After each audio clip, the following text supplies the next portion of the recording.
In our new social isolation, physical distancing world, there's a group of people for whom that isn't a reality. Jails and prisons. Hello and welcome to the Unpublished Cafe. I'm Ed Hand. Once again, we're practicing physical distancing and coming to you from a remote location to enhance safety. Earlier this week, a group of leading medical professionals called on the federal and provincial governments to look at releasing low-risk inmates to ease the burden on those facilities. They're ripe for an outbreak when you consider the close proximity of prisoners, guards, staff, and parole officers. Quite often, sanitation is sparse. There's another group to consider as well, those being held for bail. Remember, they've yet to be convicted of a crime, nor have they been before a judge. And being inside puts them at risk of possibly being infected. On this edition of the Unpublished Cafe, our latest in the series on COVID-19, we discuss whether it's a healthy idea to release those offenders to stop the spread of the virus, or will it just create another public safety issue? Coming up later, we'll hear from the people on the front line in our jails and prisons. Stan Stapleton is the national president of the Union of Safety and Justice Employees, as well Catherine Latimer is executive director of the John Howard Society, and she'll join us. But first, to get an up-close view of behind bars, I am pleased to be joined by Lee Chappelle. He's president of Canadian Prison Consulting. And Lee, thank you for joining us. My pleasure. Hello, Ed.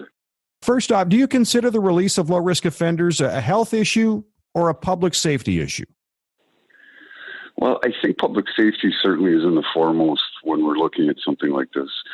Clearly, it's a global pandemic that's caused a relook of what we're doing and who is inside. But I would say at the best of times, pre-global pandemic, there are a considerable percentage of inmates within our institutions who are street ready, for lack of better expression, low risk, and have supports in place who could be really safely, and I think to the benefit of those working within our correctional facilities, our inmate populations, and our communities as well. I wonder, though, the inmates you're referring to, if they're low risk and they got the supports in place already, why have they not been released? Is it just because their term's not up? Well, partially, I would say that's part of it. So it's a bit of an antiquated system, and we've been doing same old for a very long time. Denunciation, deterrence, and public safety are the three key things looked at by the criminal justice system in our courts when sentencing for crimes, and rightly so. I would think that the focus should now be more towards the public safety aspect as opposed to the denunciation and deterrence. I think from an overview perspective, we're really hitting that hard due to something that's come into the picture that we didn't anticipate, and that's this crisis. Now, prisons and jails are deemed an essential service. Is there any way inmates and staff can practice physical distancing, or is it basically impossible? I would say it's basically impossible, Ed. It's such tight quarters. We have double, triple bunking often. We have shared living areas that are very close proximity to one another. Correctional Service of Canada and the federal system is doing their best to rotate out time for inmates in different ranges, and so they're on partial lockdowns. And I would say even with that, it's a real challenge. Shared showers, shared living areas, eating areas. And our correctional officers, have been omitted from personal protective equipment, and I think that's a bit of a mistake. I understand there's a challenge in obtaining this sort of thing and the equipment itself, but beyond the stationary part of a prison and the risk of it spreading so quickly in there are the people that are coming and going, and that does open up the community to risk. Yeah, I guess that's something that people don't realize is, it's not just prisoners inside and maybe guards coming and going. It's a nonstop 24/7, almost like a roller coaster of people coming and going. Right. Yeah. So a stationary cruise ship, you could park it out, off your shore and not let anybody offload. But that's not the case with our jails and prisons. And yes, there's a lot of people that come and go day in and day out. I think that enhances the importance of having PPE for those people that are working on the front lines of our jails. And when it comes to low risk, you make a good point. It has always been, at the best of times, a real debate. I think, we look at tough on crime, we look at hug a thug and the political aspect of it. I think this should transcend the politics, though. And if we look at the science and the data, and that's become pretty common verbiage for us today through this pandemic, the science and the data does support that people are able to come out. And I served the sentence. It's been 10 years now that I've been running a firm. Clearly, I'm an example of somebody who is safe out here. Tell me something. How much access to hygiene services do prisoners have behind bars?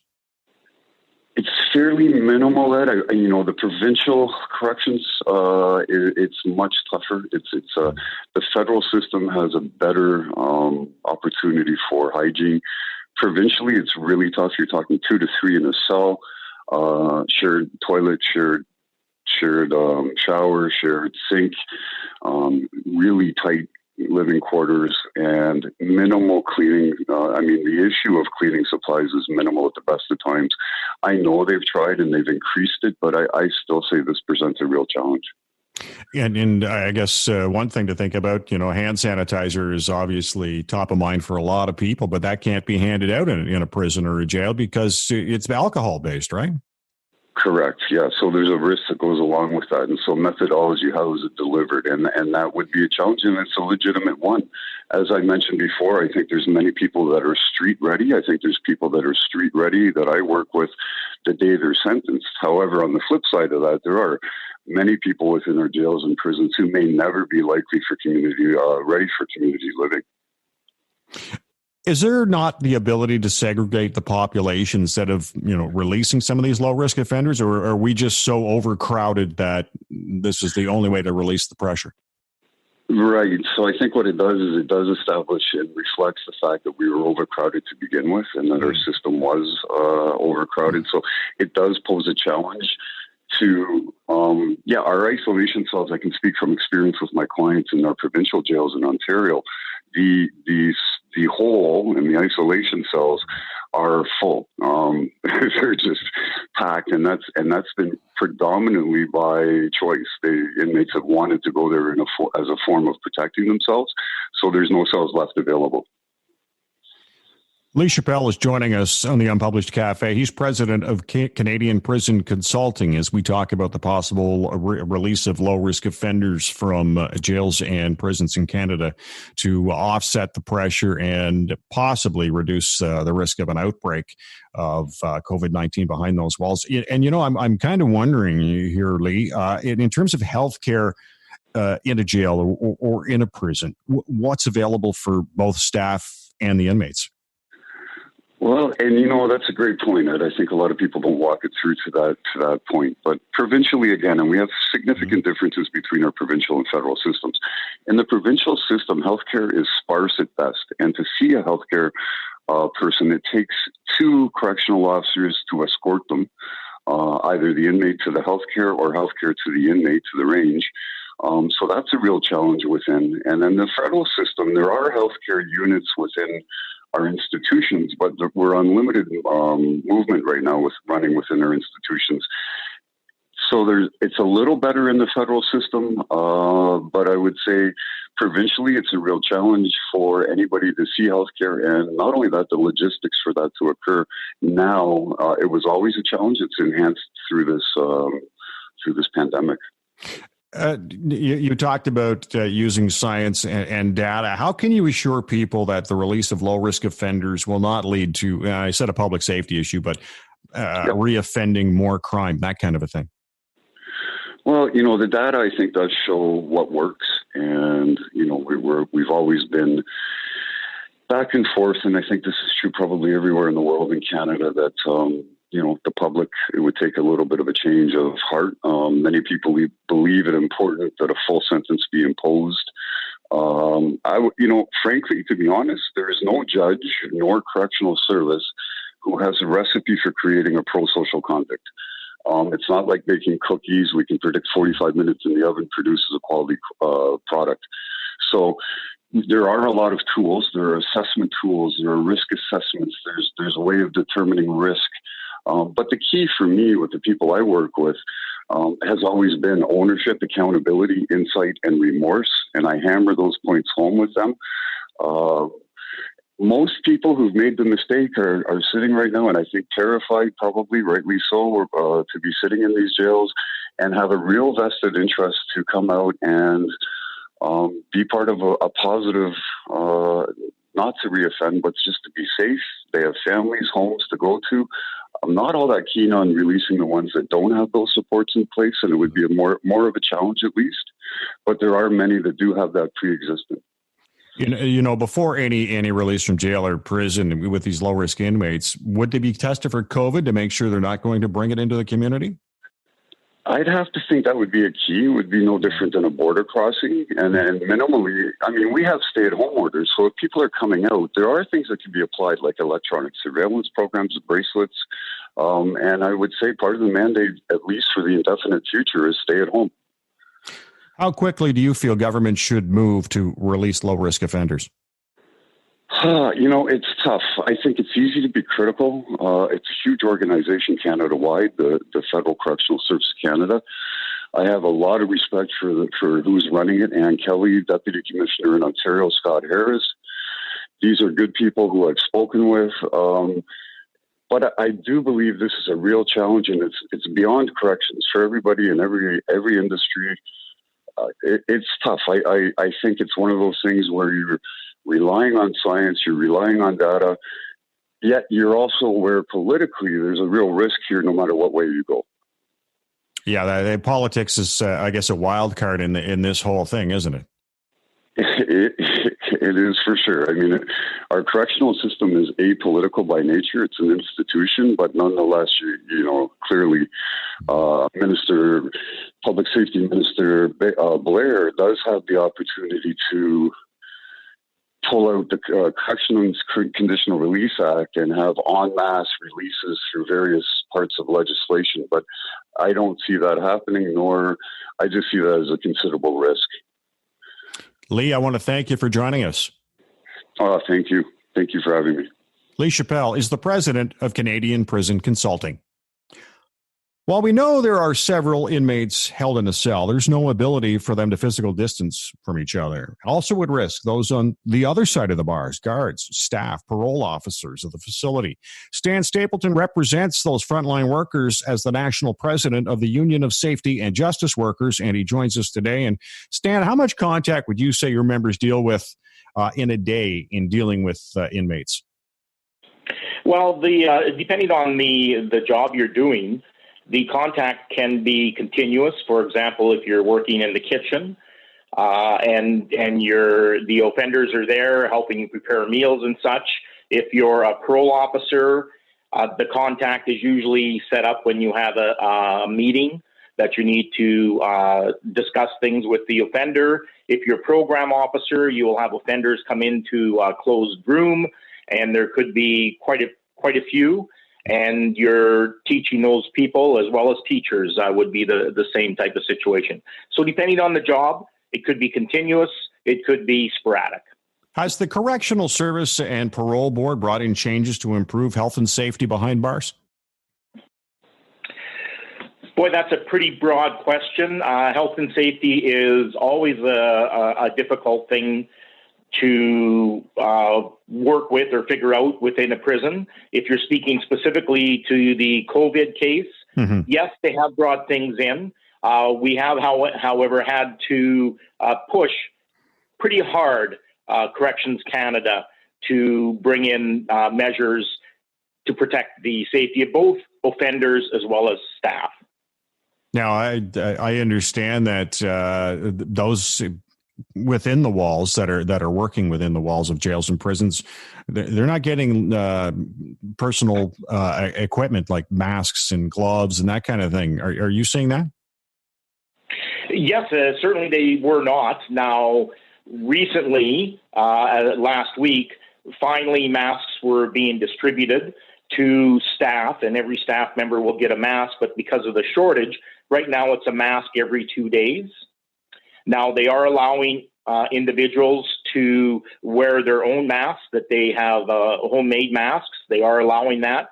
However, having said that, initially when those staff members wanted to wear those prior to corrections deciding that they would give out masks to everybody, corrections was saying you can't wear that. And so they were actually preventing people from wearing masks inside the prison. Now, of course, if you're in a situation, emergency situation, where you needed to don protective personal equipment, that equipment would be available in those very specialized circumstances. So as you can imagine, within a prison, social distancing is virtually impossible. And that social distancing you may have most of your contact with staff. However, it's staff that is bringing this virus into the institution. And so I may have very little contact with an offender. However, I may have a great deal of contact with my colleagues, and my colleagues, I may be infected and pass it on to my colleagues, who in turn can pass it on to the offenders and other staff working at the site. Yeah, I think that's something a lot of people don't realize, that, you know, when this whole story about low risk offenders being released to prevent the spread of the virus comes out, people think, oh, it can't be that bad. You keep them inside. But it's not just the prisoners, just the guards, but they're like, it's nonstop, people coming and going from all walks of life, because that facility has to operate on so many levels. That's correct. And initially, corrections was trying to maintain as close to a business as usual model as they could. However, we certainly pushed back very hard, and I know the other unions did, saying that this isn't sustainable if we are going to make a concerted effort to keep this virus out of the institutions. We need to really reduce the number of staff that are working inside through uses of telework, or simply don't come in until we figured this thing out. And so as we've developed, the number of staff have been reduced that are coming in. There's no longer volunteers come in, visitors don't come in, contractors, unless it's an emergency, don't come in. Offenders are voluntary transfers between institutions no longer happen, only emergency transfers. So there were some things that were put in place to reduce the chances of the virus entering an institution. Stan Stapleton joining us on the Unpublished Cafe as we discuss the possible release of low-risk offenders in Canada's jails and prisons to prevent the spread of COVID-19 within the walls. And Stan, from your perspective, do you feel releasing those offenders will create a bigger public safety issue, like create more crime, tie up more police resources, or do you think this is a smart healthcare move? I think if you're talking provincial prisons, there probably is a role for that to play because, you know, they have mainly low risk. However, the offenders that are doing federal time in Canada, you know, they've been sentenced to federal time for a reason. And we can't simply release these offenders to the street. They need to have the community supports, and that is what parole officers do. They also need to have the interventions, they have the programs that they need so that they can have tools to help them control their behavior on the street. The community supports, though, are so important. And often these men and women, if they're released early, will not have those supports in place. And I think from a public safety perspective, there are very few offenders from the federal system that we could release quickly, because we have the parole system. So the offenders need to go in front of the parole board, and the parole board has to make a decision where they're going to release them. And even if they're scheduled for release, the community parole officers have to develop a community plan. Do they have a place to go? Often these men and women don't have a place to go. We certainly can't simply send them to a homeless shelter.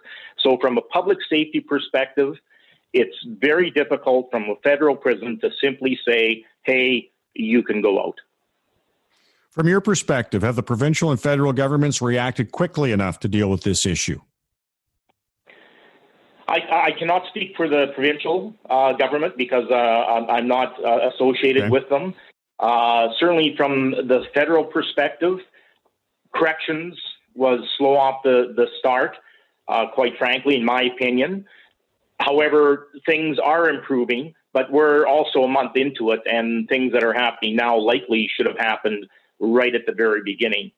But we can see that across the country with regards to simply everybody wearing masks. It took a long time for our public health agency to get to the point where they're recommending that everybody wear a mask. Stan, I want to thank you for joining us. Oh, thank you very much for having me. You take care. Stan Stapleton is the national president of the Union of Safety and Justice Workers. Earlier this week, Ontario announced it would be releasing about 2,000 low-risk offenders to ease the potential of an outbreak behind bars. An outbreak among the prison population would be rife with challenges to control the spread. Catherine Latimer is the executive director of the John Howard Society, which aims to help offenders reintegrate back into the community. And she joins us now. Thank you for joining us, Catherine. My pleasure, Ed. Now, you support the release of the 2,000 low-risk offenders in Ontario, do you not? We think Ontario is doing a terrific job. I'm more concerned about the lack of action on the federal government side. And what would you like to see from the federal government? Well, I think it's very important to comply with the advice that they've been receiving from epidemiologists and human rights organizations, doctors and lawyers and all kinds of advocates to try and stave off the impact of the COVID-19 by safely releasing prisoners back into the communities.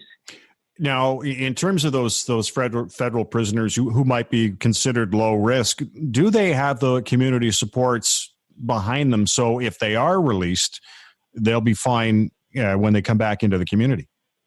Yeah, that's a good point. And we would certainly recommend giving priority to those prisoners who have a residence that they can go to. So it takes some of the pressure off the halfway houses and other normal accommodations for reintegration that are already being stressed by the COVID-19. And it would also allow for certain things like electronic monitoring and other supports being put into place for them to be essentially subjected to some form of house arrest.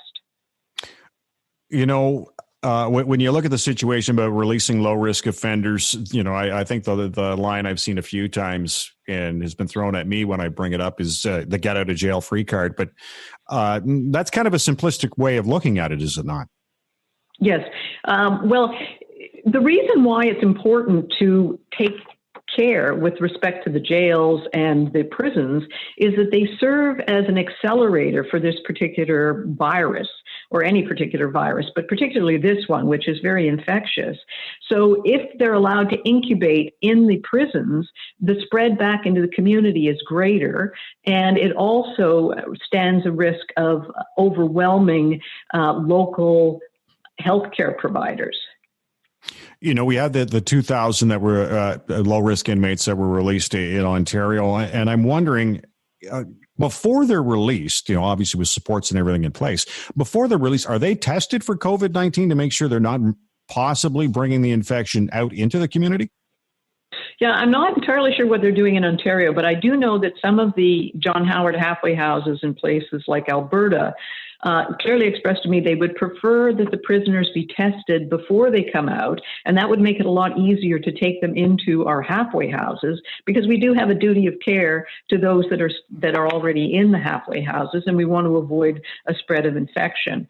But testing in order to avoid quarantine is something that we've been encouraging. Right now, when prisoners are coming into the federal system, they're being subjected to 14 days of quarantine, which is pretty much like a solitary confinement bit. And it is very hard on people to be subjected to that. And it is possible for the heads of institutions to ensure that people have a clean bill of health before being admitted into the federal institutions.